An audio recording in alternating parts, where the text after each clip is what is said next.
Duopoly मतलब होता है दो फर्म, मार्केट में दो फर्म रहता है। तो आज हम मॉडल ऑफ डुओपोली पढ़ते हैं। उसमें से सबसे पहला मॉडल टूरनोट मॉडल पढ़ते हैं। तो इसमें से कुछ एज्यूम्सन है। तो उसमें से पहला एज्यूम्सन है कि दोनों फर्म सेम ट्रस्ट फंक्शन दोनों का है और वो सेम मार्केट में है। तो सेम मार्केट में जब वो दोनों फर्म होते हैं तो ए आर उनका पी बराबर ए माइनस बी क्यू होता है। एक तरह से हम ये देख सकते हैं कि ये हमारा मोनोपोली की तरह दिखा रहा है। तो यहाँ पर Q जो है ये हमारा Q1 प्लस Q2 हो जाएगा, क्योंकि यहाँ पर दो ही फर्म में मोनोपोली की तरह बिहेव करेगा। तो नेट हमारा मार्केट डिसाइड करेगा प्राइस कितना हो रहा है। अगर हम ज़्यादा क्वांटिटी सेल करना चाहते हैं तो प्राइस कम होगा। और यहाँ पर दो ही फर्म है, दूसरा एजुम्सन है। तीसरा है नो मार्जिनल ट्रस्ट और नो फिक्स्ड ट्रस्ट की बात की जा रही है। लेकिन क्वेश्चन में मार्जिनल ट्रस्ट C बराबर रह सकता है, लेकिन एनालिसिस समान होगा। लेकिन टूरनोट साहब जो हैं वो नो मार्जिनल ट्रस्ट को अपना इक्वेशन में लिए थे।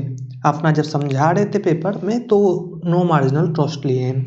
Firm can observe each other. चौथा एजुम्सन है कि फर्म कैन एक दूसरे को देख सकते हैं और सिमुल्टेनियसली क्वांटिटी सेटिंग करेंगे। तो यहाँ पर सिमुल्टेनियस क्वांटिटी सेटिंग मतलब क्या है कि फर्म आउटपुट में कंपीट करेगा, न कि प्राइस में। ये क्वांटिटी सेटिंग मतलब हुआ। और सिमुल्टेनियसली मतलब हुआ कि दूसरा फर्म कितना प्रोड्यूस कर रहा है ये हम नहीं देख सकते हैं। अभी क्षणिक समय में हम नहीं देख सकते हैं कि दूसरा फर्म की मैक्सिमम गेस कर सकते हैं कि दूसरा फर्म मैक्सिमम कितना प्रोड्यूस कर सकता है इस, और दूसरा फर्म हमें समझ सकता है कि हम कितना प्रोड्यूस कर सकते हैं, मैक्सिमम मिनिमम जो भी है या ऑप्टिमम।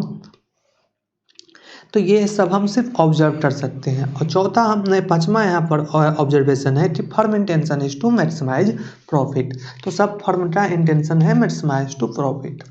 हाँ, और यहाँ पर ये पहले समझ लें कि टूरनोट मॉडल है एक ब्रेक थ्रू है। ब्रेक थ्रू क्या एडम स्मिथ बोलते थे कि सब फर्म परफेक्ट कंपटीशन में रहेगा और इससे सबसे ज़्यादा भलाई होगी और सब अपना मैक्सिमम प्रॉफिट उठाएगा। लेकिन टूरनोट मॉडल में ये प्रूफ हो रहा कि ऐसा ज़रूरी नहीं कि हमेशा परफेक्ट कंपटीशन ही हो रहा।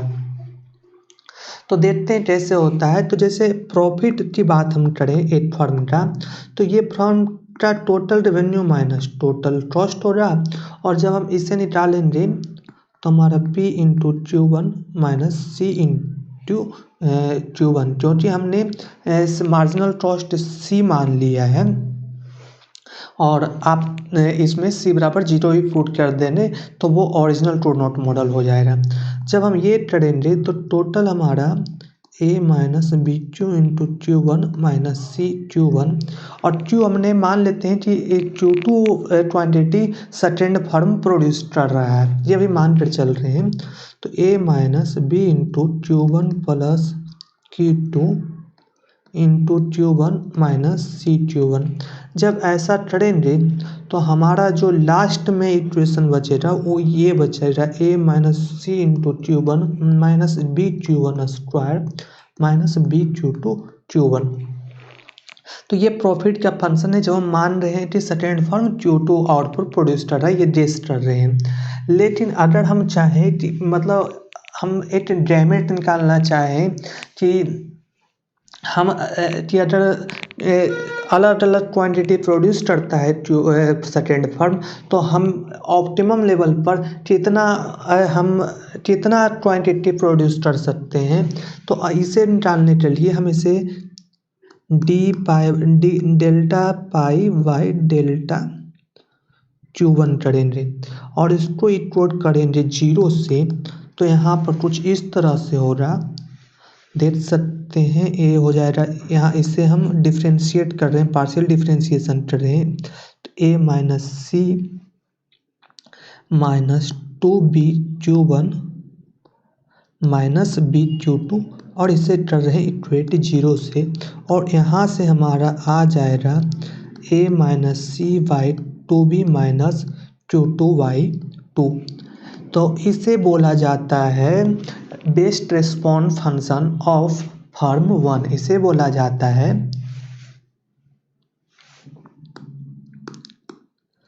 Best response function of firm 1। इसी तरह से फर्म सेकेंड का बेस्ट रिस्पॉन्स फंक्शन कुछ इस तरह आ जाएगा, a-c/2b माइनस q1/2। ये हमारा बेस्ट रिस्पॉन्स फंक्शन आ जाएगा फर्म 2 का। तो बेस्ट रिस्पॉन्स फंक्शन क्या होता है ये समझने की कोशिश करते हैं। इसे समझने से पहले एक साइड में पहले आ जाते हैं। तो साइड में पहले आ जाते हैं और देखते हैं क्या होता है। जैसे अब मान लेते हैं if market is in perfect competition. अगर मार्केट परफेक्ट कंपटीशन में होगा तो देखिए क्या होगा। जैसे प्राइस बराबर हम देख रहे थे a-b2 और मार्जिनल कॉस्ट बराबर c।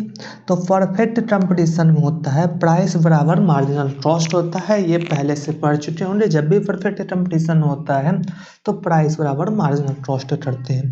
जैसे हम करेंगे तो a-b2 बराबर c हो जाएगा और यहाँ पर से हम देख सकते हैं q बराबर वैल्यू आएगा a-c/b। तो ये हम देख सकते हैं कि अगर परफेक्ट कंपटीशन होता है तो Q की जो वैल्यू आ रही है वो a-c/b, मतलब टोटल आउटपुट जो इक्विलिब्रियम पर प्रोड्यूस हो रहा है वो a-c/b सारे फर्मों को मिलाकर। तो ये इसे हम बोलते हैं एक्सटेंट ऑफ मार्केट। इसे हम बोलते हैं एक्सटेंट ऑफ मार्केट, मतलब सारा जो फर्म है वो जोड़ चाड़ के इतना मैक्सिमम आउटपुट प्रोड्यूस करता है a-c/b। और जब भी अगर एक्सटेंट ऑफ मार्केट निकालने की बोला जाए तो उस समय परफेक्ट कंपटीशन थ्योरी अपनाएंगे तो प्राइस बराबर मार्जिनल कॉस्ट करेंगे और हमारा ये वैल्यू आ जाएगा। अब आगे बढ़ते हैं कि अगर मान लेते हैं, अब सेकेंड केस हम देखते हैं कि इफ मार्केट इज मोनोपोली। अगर मार्केट में मोनोपोली होता है तो मोनोपोली में फर्म प्रॉफिट कमाना चाहता है तो वो उस समय इक्विलिब्रियम होता है जब एम.आर. बराबर मार्जिनल कॉस्ट होता है। तो इसी कारण एम.आर. निकालने के लिए सबसे पहले में टोटल रेवेन्यू निकालना पड़ेगा।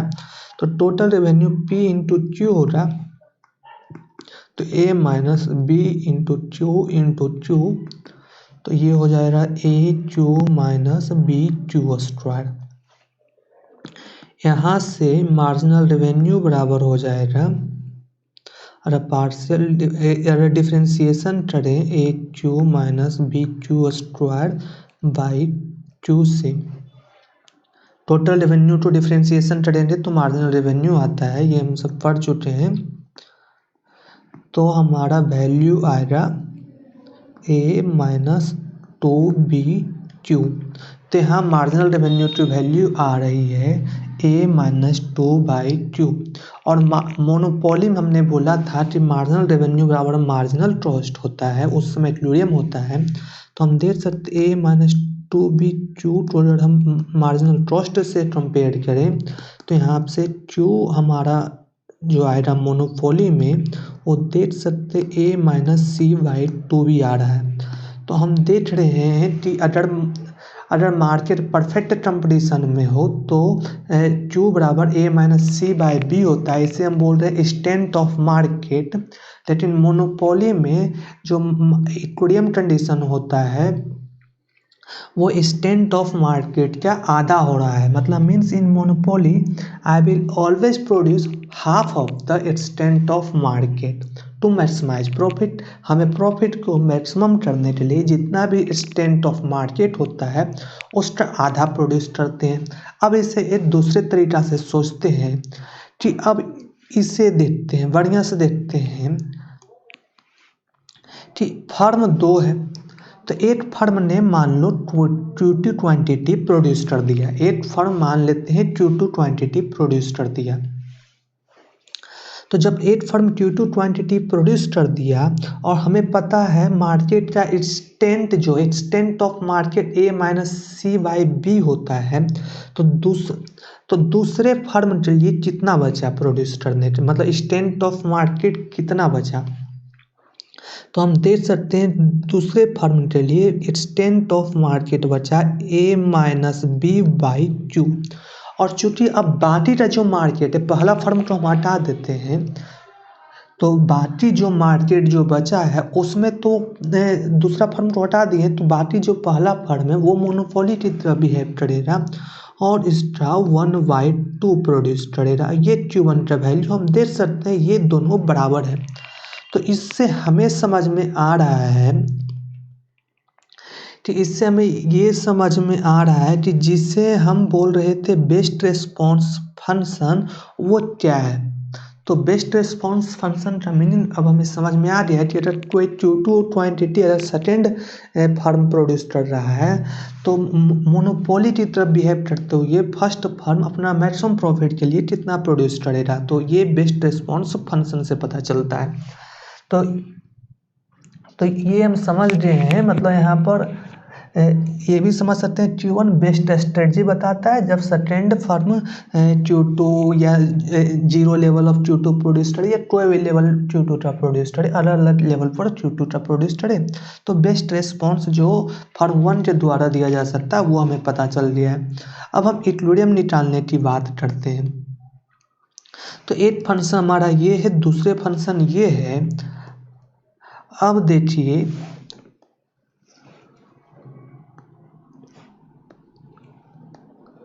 जब हम इक्विलिब्रियम निकालने की बात करते हैं तो मान लेते हैं एक्स एक्सिस पर Q1 की क्वांटिटी है, आउटपुट ऑफ Q1, और वाई एक्सिस पर मान लेते हैं आउटपुट ऑफ Q2। तो यहाँ पर जब हम ये ग्राफ बनाएंगे तो जब हम मान लेते हैं कि एक समय कि जब Q2 की क्वांटिटी 0 है तो बेस्ट रेस्पॉन्स Q1 के द्वारा आ सकता है A-C/2B। इससे बोलते A-C/2B। और Q1 की वैल्यू 0 तब हो सकता है जब Q2 पूरी मार्केट एक्सटेंट को प्रोड्यूस करे। तो मार्केट क्या एक्सटेंट है, क्या A-C/B है। यहाँ तो दूसरे तरीका से हम देख सकते हैं, जब Q1 की वैल्यू 0 पुट करते हैं तो Q2 की वैल्यू जो आ रहा है A-C/B आ रहा है। तो ये हमारा ग्राफ बन गया है बेस्ट रेस्पॉन्स फंक्शन का, फर्म 1 का। ये हमारा बेस्ट रेस्पॉन्स फंक्शन का ये हमारा ग्राफ बन गया है।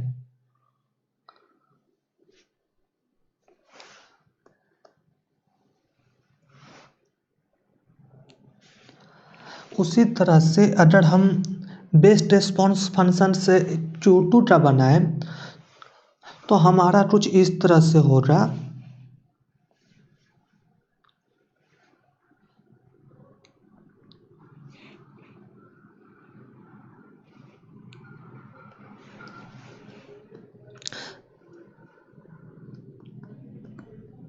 तो ये Q2 के लिए फंक्शन है A-C/2B - Q1/2। तो जब हम Q1 की 0 आउटपुट प्रोड्यूस करते हैं तो बेस्ट रिस्पॉन्स Q2 के द्वारा हो सकता है A-C/2B। और अगर हम पता करना चाहते हैं कि जब हम Q2 की 0 आउटपुट प्रोड्यूस करते हैं तो हम देख सकते हैं ये तब प्रोड्यूस करेंगे जब सारा मार्केट एक्सटेंट Q1 के द्वारा प्रोड्यूस होने लगे। तो ये तभी हो सकता है जब A-C/B क्वांटिटी Q1 प्रोड्यूस हो रहा है। यहाँ पर आप नोट कीजिए कि अगर ये ओरिजिन है तो इतना Q1 कभी अभी आउटपुट प्रोड्यूस नहीं कर रहा है, कोई भी रिस्पॉन्स Q2 कर ये नहीं इतना प्रोड्यूस कर रहा है मैक्सिमम प्रॉफिट के लिए। तो ये सिर्फ पोटेंशियल आउटपुट हम बोल सकते हैं, ये पूरी रेंज को पोटेंशियल आउटपुट Q1 का बोलेंगे, ऐसे भी पोटेंशियल आउटपुट रेंज बोलेंगे Q2 का। तो अब देखते हैं कि इक्विलिब्रियम किस तरह अचीव हो रहा। तो इक्विलिब्रियम को अचीव होने से समझने के लिए सबसे पहले मान लेते हैं किसी एक पॉइंट पर मार्केट है। मान लेते हैं Q1 क्वांटिटी जो है, मान लेते हैं Q1 क्वांटिटी प्रोड्यूस हो रहा है, यहाँ मान लेते हैं। यहाँ पर मान ये लेते हैं कि जैसे सर्टेन मतलब Q1 जो है ये सोचता है, Q1 सोचता है मतलब फर्म 1 सोच रहा है कि फर्म 2 ये क्वांटिटी प्रोड्यूस कर रहा है, Q2 डैश प्रोड्यूस कर रहा है, तो हम प्रोड्यूस करते हैं Q1 डैश। लेकिन अब देखिए कि कुछ समय के बाद नेक्स्ट टाइम में जैसे ये जो फर्म है सेकेंड फर्म देखेगा कि आप Q1 प्रोड्यूस कर रहे हैं, तो नेक्स्ट टाइम पीरियड में बोलेगा अच्छा आप Q1 प्रोड्यूस करते हैं, तो उसमें मेरा बेस्ट रिस्पॉन्स बोलता है कि हम Q2 डैश प्रोड्यूस करेंगे। अब देखिए सर्टेन टाइम में क्या हो, सर्टेन के बाद वाला टाइम में क्या होगा कि अब हमारा जब फर्म 1 देखेगा कि आप Q2 डैश प्रोड्यूस कर रहे हैं, तो हमारा बेस्ट रिस्पॉन्स फंक्शन बोल रहा है कि हम Q1 डबल डैश प्रोड्यूस करें।